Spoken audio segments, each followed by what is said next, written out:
আব্দুল্লাহ ইবনে হুযায়ফা রাদিয়াল্লাহু তাআলা আনহু ওমর রাদিয়াল্লাহু তাআলা আনহুর নেতৃত্বে, ওমর রাদিয়াল্লাহু তাআলা আনহুর নির্দেশে সাহাবায়ে কিরাম রাদিয়াল্লাহু তাআলা আনহুম ধরে নিয়ে চলে গেলেন সুদূর রোম সম্রাট হিরাক্লিয়াসের বিরুদ্ধে যুদ্ধ করার জন্য। যুদ্ধ করতে করতে এক পর্যায়ে কিছু সাহাবী এবং রাসূলের প্রাণপ্রিয় সাহাবী আব্দুল্লাহ ইবনে হুযায়ফা রাদিয়াল্লাহু তাআলা আনহু ওই রোম সম্রাট সৈন্যদের হাতে বন্দী হলো।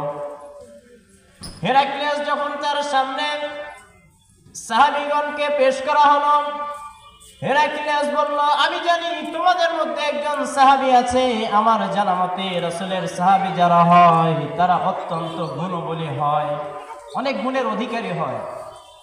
আব্দুল্লাহ ইবনে হুযায়ফাকে ডাক দিয়ে বলল,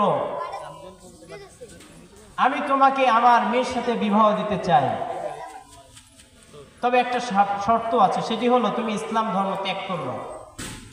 এটা কি সম্ভব? রাসূলের সাহাবী হয়ে এই প্রস্তাব কি তার পক্ষে সম্ভব?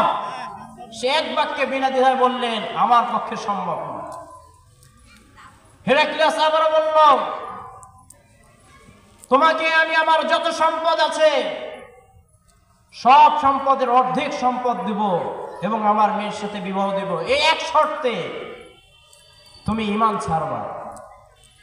আব্দুল্লাহ ইবনে হুযায়ফা বললেন, তুমি এই অর্ধেক সম্পদ নয়, সারা দুনিয়ার সম্পদ যদি আমাকে দাও, আমি আব্দুল্লাহ ইবনে হুযায়ফা বলছি তোমার কোন সম্পদ আমার কাজে আসবে না। আমি একবার যেই মুখ দিয়ে লা ইলাহা ইল্লাল্লাহ মুহাম্মাদুর রাসূলুল্লাহ পাঠ করেছি, ওই মুখ দিয়ে কখনো আমি ওই আল্লাহর নাফরমানি করতে পারবো না। আল্লাহু আকবার। এই হলো দাওয়ামু আলাল ঈমান।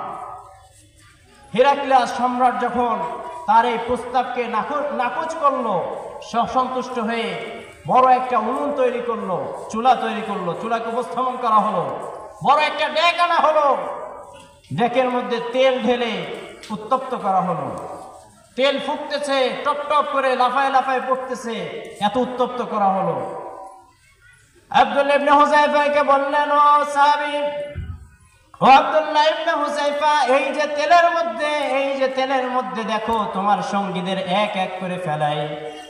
যখন একজন সাহাবীকে ফেলানো হলো, ওই তেলের মধ্যে এমন অবস্থা, ওই তেলের মধ্যে যখনই ফেলানো হলো, হাড্ডিগুলো আলাদা হলো, চামড়াগুলো শুকিয়ে শক্ত হয়ে কাঠের মতো হয়ে গেল। একজন দুইজন করে যখন ফেলানো হলো, আর বললো, আব্দুল্লাহ ইবনে হুযায়ফা, এখনো কি তুমি রাজি হয়েছো নাকি এখনো সে আল্লাহর প্রতি ঈমান এনেছো? কিছুক্ষণ বাদে দেখা গেল আব্দুল্লাহ ইবনে হুযায়ফার চোখ থেকে পানি ঝরতেছে। হেরাক্লিয়াস সম্রাট, রোম সম্রাট বুঝলো হয়তো সে চুপসে গেছে, এখন হয়তো সে ঈমান ত্যাগ করবে। আব্দুল্লাহ ইবনে হুযায়ফাকে বলল, তুমি কি এখন সেই আল্লাহকে ছাড়বা নাকি সেই আল্লাহকে এখনো মানবা? আব্দুল্লাহ ইবনে হুযায়ফা বললেন, আমার চোখে যে পানি দেখো, এটা আমি ভয়ের জন্য ভয় নয়, আমি ভয়ের জন্য কাঁদি না, আমি তো আফসোস করি আল্লাহ পাক রব্বুল আলামিন কেন আমাকে একটা জান দিল, কেন আমাকে একটা জান দিয়ে দুনিয়ায় প্রেরণ করলো। আমি আব্দুল্লাহ ইবনে হুযায়ফা তো তামান্না করি, আকাঙ্ক্ষা করি, এই বলে আমি কান্না করি, আল্লাহ তাআলা আমাকে একটা নয়, দুইটা নয়, 100টা যদি জান দিত, আর 100 বার আল্লাহর রাস্তায় এইভাবে ফুটন্ত তেলের মধ্যে শহীদ হতে রাজি হতাম। আর জোরে বলেন আল্লাহু আকবার। এটার নাম হলো দাওয়ামু আলাল ঈমান। ঈমান তুমি এনেছো, ঈমানের উপর অবিচলতার দরকার আছে না নাই? এখন ঈমানের উপরে পরীক্ষা আসতে পারে কিনা? আল্লাহ পাক রব্বুল আলামিন 2 নম্বর পারায় 2 নম্বর পৃষ্ঠায় সূরাতুল বাকারায় উল্লেখ করেন, ওয়া নাবলুওয়ান্নাকুম